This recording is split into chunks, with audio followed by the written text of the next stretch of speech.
আসসালামু আলাইকুম প্রিয় দর্শক। প্রথমে দুঃখ প্রকাশ করছি। আসলে আমার ব্যক্তিগত কিছু প্রবলেমের কারণে বেশ কিছুদিন আপনাদের সামনে আসতে পারিনি। এজন্য আমার নিয়মিত দর্শক যারা রয়েছেন তাদের কাছে আমি দুঃখ প্রকাশ করছি এবং আশা করছি আপনারা ক্ষমার দৃষ্টিতে দেখবেন। তো আজকে আসলে যে বিষয়টি নিয়ে আলোচনা করতে আসলাম, আপনারা ইতিমধ্যে দেখেছেন যে আজকে প্রধান উপদেষ্টার সঙ্গে বিএনপির একটি দল বৈঠক করেছে। সেখানে বিএনপির বেশ গুরুত্বপূর্ণ নেতারা ছিলেন, মির্জা ফখরুল ইসলাম আলমগীর সহ, সালাউদ্দিন সাহেব সহ, মেজর হাফিজ, ওনারা অনেকেই ছিলেন। এবং বৈঠক পরবর্তী প্রেস ব্রিফিংয়ে মির্জা ফখরুল ইসলাম আলমগীর যে কথা বলেছেন সেগুলো থেকে আসলে একটু আপনাদেরকে জানাতে চাই আমার মতামতটা। আসলে বা তারা সেখানে প্রেস কনফারেন্সে মির্জা ফখরুল ইসলাম আলমগীর যে কথাগুলো বলেছেন সেখান থেকে আসলে আমার প্রথমত যে বিষয়টি মনে হয়েছে যে আসলে বিএনপি ইনডাইরেক্টলি সরকারকে একটি সময় নির্ধারণ করে দিয়েছে। কারণ আমরা দেখেছি যে তিনি বলেছেন যে তিনি প্রধান উপদেষ্টাকে জানিয়েছেন যে তারা ডিসেম্বরের মধ্যে নির্বাচন চান এবং তারা এটাও আশা করছেন যে এই সরকার, অর্থাৎ অন্তর্বর্তীকালীন সরকার, ডিসেম্বরের মধ্যেই, এই 25 সালের ডিসেম্বরের মধ্যে তারা নির্বাচন আয়োজন করবে, এরকমটা তারা মনে করছেন। এবং এটার জন্য তারা অন্তর্বর্তী সরকারের কাছে একটি রোডম্যাপও চেয়েছেন। এবং তিনি বলেছেন যে ওনাকে যখন প্রশ্ন করা হয়েছে, সাংবাদিকরা বলেছেন যে আসলে অন্তর্বর্তীকালীন সরকার রোডম্যাপটা কবে দিবে, তো সেখানে উনি বলেছেন যে 15 তারিখের মধ্যে ওনারা কিছু একটা বলবেন। অর্থাৎ রোডম্যাপ দিবেন না 15 তারিখের মধ্যে, তবে এই বিষয়ে কিছু একটা জানাবেন যে কত তারিখে রোডম্যাপ বা কতদিন পর রোডম্যাপ দিবে, এরকম একটা বিষয়ে কোনো একটা কিছু জানাবেন। এবং এখন এটাই দেখার বিষয় যে আসলে প্রধান উপদেষ্টা বিএনপির যে কমিটি গিয়েছিল তাদের সঙ্গে দেখা করার জন্য, বা বিএনপির যে দল তার সঙ্গে দেখা করতে গিয়েছিল, তাদেরকে যে কথাটা বলেছেন আসলে এই কথার সঙ্গে কাজের মিল কতটা থাকে। কারণ আমরা সাধারণ জনগণ ইতিমধ্যেই এই 6 মাসে লক্ষ্য করেছি যে আসলে সরকারের কথার সঙ্গে তাদের কাজের কোনো মিল নেই। এখন এইখানে 15 তারিখে গিয়ে তারা এখন আবার কি সিদ্ধান্ত দেয়, বা আদেও ডিসেম্বরের মধ্যে নির্বাচন করবে, এই মানে বিএনপিকে যে আশ্বাসটা দিয়েছে নির্বাচন করবে, বা সেই অনুযায়ী সকল সংস্কার কাজ চলছে, নির্বাচনের সকল সংস্কার কাজ চলছে, এই জায়গাতে আসলে অটল থাকতে পারবে কি না, এটাও একটা দেখার বিষয়। তো আমরা 15 তারিখ পর্যন্ত অপেক্ষা করি, দেখি 15 তারিখে নির্বাচনী রোডম্যাপ এবং নির্বাচন সম্পর্কে সরকারের পক্ষ থেকে কি জানা যায়। আর আরেকটি বিষয় হচ্ছে বিএনপি ডিসেম্বরের মধ্যে নির্বাচন চায়, এবং এর মধ্যে যে আরেকটি বিষয় বোঝা যায় সেটা হচ্ছে যে আসলে যত কিছুই হোক বিএনপি আসলে এই সরকারের বিরুদ্ধে এখনই আসলে কোনো রকম রাজপথের আন্দোলনে নামতে চাচ্ছে না, যেটা আমরা আসলে ইতিমধ্যেই এই 6 মাসে লক্ষ্য করেছি। অনেকবারই হয়তো বলেছে যে আবারও রাজপথে নামতে হতে পারে। তবে আজকের কথার মধ্যে দিয়ে আমার যেটি ব্যক্তিগতভাবে মনে হয়েছে সেটি আমি আপনাদেরকে বলছি। আমার কাছে মনে হয়েছে যে আসলে যত কিছুই হোক আর যতই বলুক আসলে, তবে ডিসেম্বরের আগে হয়তো বা বিএনপি রাজপথে কোনো আন্দোলনে যাবে না। আসলে তারা তাদের কথাবার্তা বা তাদের যেই এই প্রধান উপদেষ্টার সঙ্গে দেখা করার পরে আজকের যেই ব্রিফিং, এর থেকে আসলে বোঝা যাচ্ছে যে তারা অনেকটাই মানে সরকারকে আসলে গা হাত পা মানে নেড়ে আর কি নির্বাচনের জন্য তারা খুবই নরমভাবে সরকারকে কোনো রকমভাবে শুধু তারা চাচ্ছে যে এই সরকারকে বুঝিয়ে সুঝিয়ে মানে নির্বাচনটা যাতে মানে সুন্দর মতো হয় এবং যত তাড়াতাড়ি যত দ্রুত নির্বাচন করা যায়, এই নীতিতেই তারা আসলে বিশ্বাসী, সেটাই মনে হচ্ছে এই মুহূর্তে। তবে আসলে রাজনীতিতে তো কোনো কিছু বলা যায় না, যে কোনো সময় যে কোনো পরিস্থিতি বা যে কোনো প্রেক্ষাপট তৈরি হলে সেই প্রেক্ষাপটের পরিপ্রেক্ষিতে যে কোনো দলেরই সিদ্ধান্ত পরিবর্তন হতে পারে।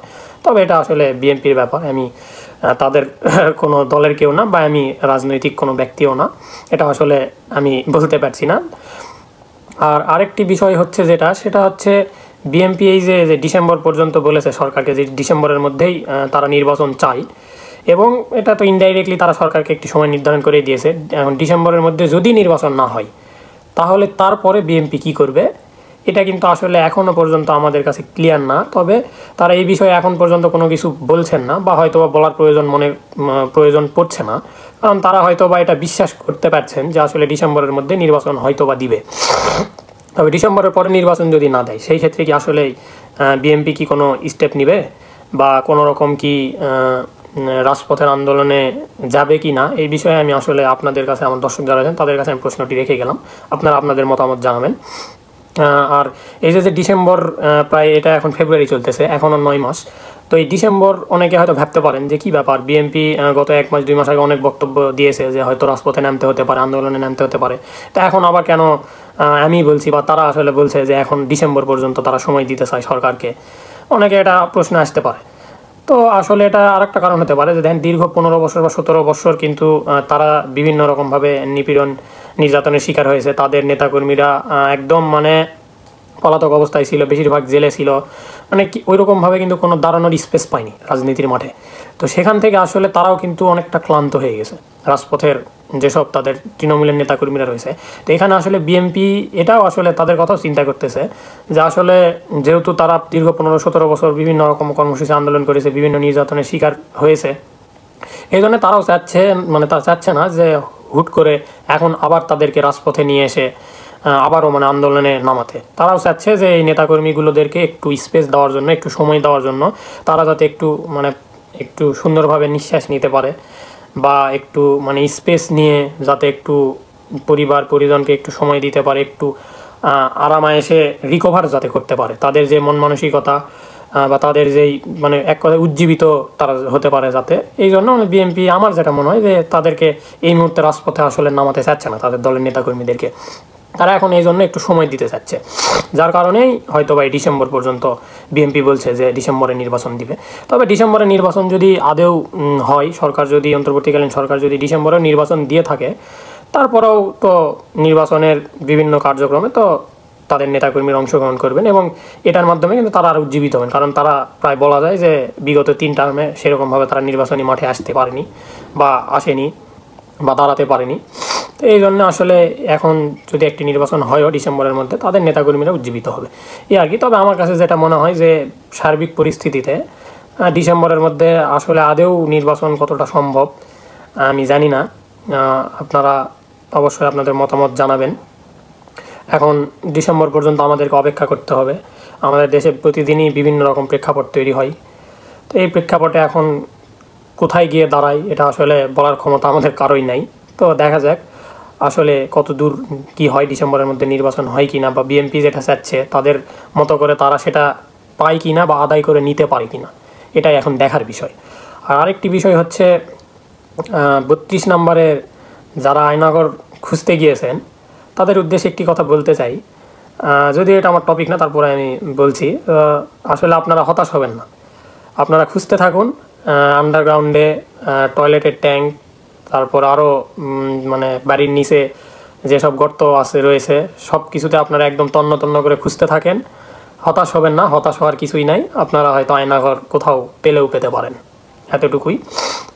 ধন্যবাদ সবাইকে, ভালো থাকবেন, খোদা হাফেজ। আর আশা করছি সকলে লাইক, কমেন্ট এবং শেয়ার করবেন এবং যারা সাবস্ক্রাইব করেননি তারা অবশ্যই আমার চ্যানেলটি সাবস্ক্রাইব করবেন। ধন্যবাদ, আসসালামু আলাইকুম।